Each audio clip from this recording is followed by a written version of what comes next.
pipa PDAM di Jalan Urip Sumiharjo, Makassar, Sulawesi Selatan mengalami kebocoran. Akibatnya air meluber ke sisi jalan dan membuat arus lalu lintas mengalami perlambatan. Bocornya pipa PDAM di Jalan Urip Sumiharjo, Makassar mengakibatkan air meluber hingga menggenangi sebagian jalan setinggi 15 cm pada Jumat kemarin. Sejumlah kendaraan roda 2 maupun roda 4 yang melintas terpaksa harus memperlambat kendaraan mereka saat melintasi genangan ini. Menurut salah satu warga yang melintas jalan ini, kebocoran pipa PDAM akibat tekanan air yang tinggi. Sementara kondisi pipa instalasi dianggap sudah cukup tua atau lama. Kebocoran pipa ini juga telah dilaporkan ke pihak PDAM Makassar untuk mengambil langkah perbaikan.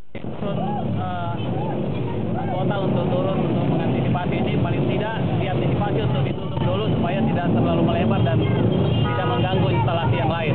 Oh, sangat mengganggu. Soalnya ini cuma lihat ini macet semua ini. Oh, begitu. Sangat mengganggu.